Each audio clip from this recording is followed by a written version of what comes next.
Hi friends, क्या आपके पूरे शरीर में दर्द होता है? क्या ऐसा लगता है कि शरीर टूट रहा है? आप पूरी नींद भी ले लेते हैं लेकिन आपके शरीर में फ्रेशनेस सी महसूस नहीं होती। थोड़ा सा भी काम करने पर आपके शरीर में थकावट सी महसूस होती है, आपके हाथों पैरों में झंझनाहट होती है, शून्यपन सा महसूस होता है, तलवे में जलन होती है, सर में दर्द होता है, तो हो सकता है आपकी बॉडी में विटामिन B12 की डिफिशियंसी हो, कमी हो। तो अगर आपको ये सब सिम्टम्स दिख रहे हैं और आप प्योर वेजिटेरियन हैं तो आपको क्या चीज़ खाना चाहिए और किन चीज़ों से आपको परहेज करना चाहिए, आज इसी के बारे में हम आपको डिटेल से बताएंगे। तो अगर आप चैनल पर नए हैं तो इसको ज़रूर सब्सक्राइब कर लीजिए, क्योंकि हम हेल्थ से रिलेटेड ऐसे ही वीडियोस बनाते रहते हैं। मैं डॉक्टर ज़ीशान अली, फिजियोवैदिक क्लिनिक लखनऊ से। एक रिसर्च के मुताबिक ये देखा गया है कि 45% से लेकर 50% तक लोगों में विटामिन B12 की दिक्कत होती है हमारे भारत में, खास तौर से महिलाएं। विटामिन B12 की क्या अहमियत है आप इस वायर के जरिए समझिए। देखिए, ये वायर है और इस वायर में एक कवरिंग है जो इस वायर को प्रोटेक्ट कर रही है। इसी तरह से हमारी नसों में एक कवरिंग होती है जिसको माइलिन शीथ कहते हैं। विटामिन B12 की अगर किसी को डेफिशिएंसी हो जाती है तो वही शीथ कमजोर हो जाती है, जिसकी वजह से नर्व के डैमेज होने के चांसेस बढ़ जाते हैं।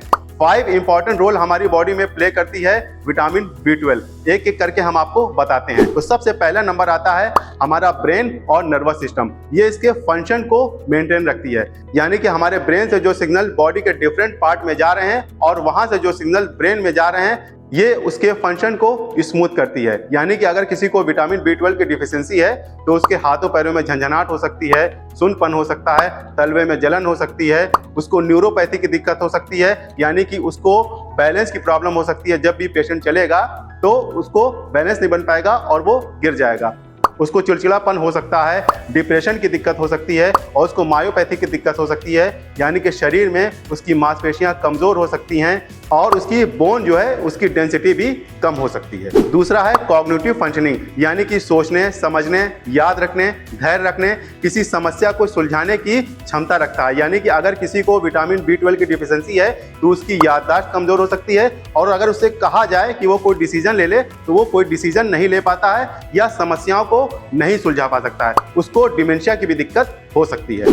तीसरा है और बहुत ही इंपॉर्टेंट है, वो है ब्लड सेल्स को ये इंक्रीज करती है, बनाती है, खास तौर से रेड ब्लड सेल्स। अगर किसी को विटामिन B12 की डिफिशियंसी है तो उसको एनीमिया की दिक्कत हो सकती है, उसका शरीर और हाथ पैर पेल हो सकता है, पीला हो सकता है और अगर वो पेशेंट थोड़ा सा भी चलेगा या कोई भी काम कर लेगा तो उसको बहुत जल्दी थकावट आ सकती है और अगर थोड़ा सा भी काम करने पर उसकी सांसें भी फूल सकती हैं। चौथा है DNA के सिंथेसिस में, यानी कि DNA को क्रिएट करने में, रेगुलेट करने में और रिपेयर करने में बहुत ही इंपॉर्टेंट रोल प्ले करती है। पांचवा है कंजेनाइटल एब्नॉर्मलिटीज, यानी कि जो बच्चों को जन्मजात कोई दिक्कत होती है तो कहीं ना कहीं विटामिन B12 की डिफिशियंसी भी उनमें देखी जाती है।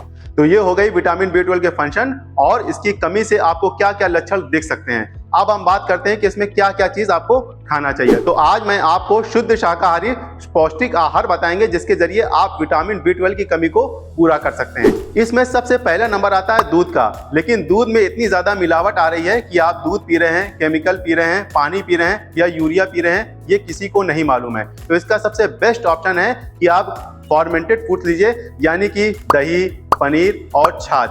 आप इसका घर पे बनाकर ही इसका सेवन करिए, क्योंकि घर का जो बना होगा वो शुद्ध होगा। आप 1 कटोरी अगर दही का सेवन करते हैं तो आपकी जो रिक्वायरमेंट है वो 50% तक पूरी हो जाएगी। आपको ये जानना जरूरी है कि आपको डेली रिक्वायरमेंट कितनी होती है। एक एडल्ट में 2.4 माइक्रोग्राम आवश्यकता होती है रोजाना, तो आपको दही से ये रिक्वायरमेंट पूरी हो सकती है। तो आप 1 कटोरी दही का सेवन दिन भर में जरूर करिए और इसके लिए आप छाछ भी ले सकते हैं। छाछ भी आपका घर का बना हो, आप नाश्ते के बाद 1 गिलास छाछ का सेवन करिए, नमकीन छाछ हो। ये आपके डाइजेस्टिव सिस्टम को भी आपको इंप्रूव करेगा, क्योंकि जो गुड बैक्टीरिया होते हैं जो हमारी आंतों में होते हैं वो भी विटामिन B12 को बनाने में हेल्प करते हैं। तो जब आप इसको पिएंगे तो आपका डाइजेशन सही रहेगा और अपच की दिक्कत आपको नहीं होगी। और आप घर के पनीर का भी सेवन करिए, क्योंकि पनीर में भी प्रचुर मात्रा में विटामिन B12 पाया जाता है। फॉर्मेंटेड फूड्स में इडली, डोसा और ढोकला भी आता है, तो आप इसका भी सेवन करिए, इसमें भी विटामिन B12 अच्छी मात्रा में होता है। दूसरा है हरी सब्जियां, यानी कि पालक, चुकंदर और गाजर। इसमें विटामिन B12 बहुत अच्छी मात्रा में पाया जाता है, लेकिन बहुत से लोग क्या करते हैं कि इसको काट के धुलते हैं, जिससे पानी के जरिए सारे मिनरल्स, न्यूट्रिएंट्स और विटामिन वो पानी के साथ निकल जाते हैं। तो आपको इसको साबुत धोना है और धो के ही तब आप इसको काटिए और इसकी सब्जी बनाकर आप इसको अल्टरनेट खाइए, जैसे कभी पालक हो गया, कभी गाजर हो गया, कभी चुकंदर हो गया। और एक मशरूम आता है शीटेक, आप उसका भी सेवन करिए, उसमें भी विटामिन B12 अच्छी मात्रा में पाया जाता है। तीसरा है चने। जी हाँ, चने में भी विटामिन B12 बहुत अच्छी मात्रा में पाया जाता है और इसमें और न्यूट्रिएंट्स भी पाए जाते हैं और इसमें फाइबर भी होता है जो आपके डाइजेस्टिव सिस्टम को इम्प्रूव करने में हेल्प करता है। वैसे भी चना जो होता है वो बहुत ज़्यादा ताकतवर होता है, तो आप चने को स्नैक्स के भी रूप में ले सकते हैं या इसकी सब्जी बना करके भी खा सकते हैं। तो आप हफ्ते में कम से कम 2 बार चने का सेवन करिए। आप देसी चना भी लीजिए और जो काबुली चना आता है, सफ़ेद चना आता है, आप उसका भी सेवन कर सकते हैं। या एक स्नैक्स के रूप में आप चने को भून के उसमें थोड़ा सा काला नमक मिला के आप उसको खाइए और अच्छी तरह से चबा चबा करके खाइए, तभी इसका फायदा मिलेगा। अगर यहाँ तक मेरी वीडियो आपको अच्छी लग रही है तो इसको एक लाइक ज़रूर कर दीजिए और अगर आपके कुछ सवाल हैं, आप हमसे कुछ पूछना चाहते हैं तो दिए गए नंबर पर व्हाट्सअप करिएगा, मैसेज ही करिएगा, कृपया कॉल ना करिएगा क्योंकि कॉल बहुत ज़्यादा आ रही है और हर एक का जवाब देना बहुत ज़्यादा मुश्किल है। आप हमसे इंस्टाग्राम पे भी फॉलो करके सवाल जवाब कर सकते हैं।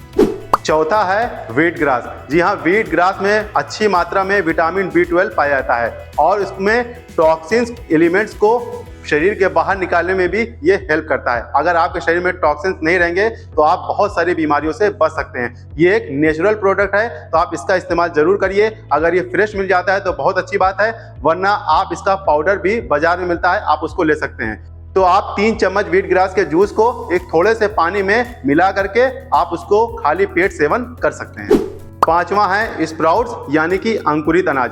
स्प्राउट तो बहुत तरीके के होते हैं, लेकिन आप गेहूं और अगर मूंग की दाल का स्प्राउट बनाते हैं तो इससे बहुत ज़्यादा आपको बेनिफिट होगा। इसको इस्तेमाल करने के लिए आप 1 मुट्ठी गेहूं ले लीजिए या मूंग की दाल ले लीजिए और इसको थोड़े से पानी में भिगो दीजिए। 1 घंटा जब वो भीगा रहेगा तो फूल जाएगा। फिर आप इसको किसी सूती कपड़े में लपेट कर हवा में टांग दीजिए। हवा में टांगने से क्या होगा कि वो जल्दी से अंकुरित हो जाएगा। फिर आप इसमें नमक, प्याज, थोड़ा सा नींबू, गाजर या हरी सब्जियां भी डाल के इसका सेवन आप कर सकते हैं और इसमें विटामिन B12 तो आपको मिलेगा ही, साथ में बहुत सारे मिनरल्स और कैल्शियम भी मिलेगा जो आपके हेल्थ को इम्प्रूव करेगा और उसको हेल्दी बनाए रहेगा। इसके अलावा फलों में आप सेब, केला, संतरा, ब्लूबेरीज भी ले सकते हैं। इसमें भी विटामिन B12 बहुत अच्छी मात्रा में पाया जाता है। इसके अलावा मोटे अनाज जैसे ज्वार हो गया, बाजरा हो गया और मक्का हो गया, इसमें भी विटामिन B12 अच्छी मात्रा में पाया जाता है। इसके अलावा बादाम में बहुत अच्छी मात्रा में विटामिन B12 पाया जाता है। तो आप 4 से 5 गिरी बादाम की एक थोड़े से पानी में भिगो दीजिए और सुबह उसका छिलका उतार करके उसका सेवन करिए। आप चबा चबा करके खाइएगा। या मूंगफली का भी आप 1 से 2 मुट्ठी सेवन दिन भर में जरूर करिए अगर आपको विटामिन B12 की डिफिशियंसी है। तो ये थे कुछ सुपर फूड्स। अगर आप इसका सेवन 1 से 2 महीना तक लगातार करते हैं तो आपको बहुत अच्छे रिजल्ट देखने को मिलेंगे। लेकिन साथ साथ में आपको कुछ एक्सरसाइज भी करनी है। अगर आपके हाथ पैरों की नसें कमजोर हो गई हैं, मांसपेशियां कमजोर हो गई हैं, तो आपको कौन सी एक्सरसाइज करनी चाहिए, तो ये वाली वीडियो जाकर देखिए और सीखिए कि आपको कौन सी एक्सरसाइज करनी है। और अगर आपके कुछ सवाल हैं आप उसको कमेंट बॉक्स में लिखिए, हम उसका जवाब देने की कोशिश करेंगे। Thank you very much.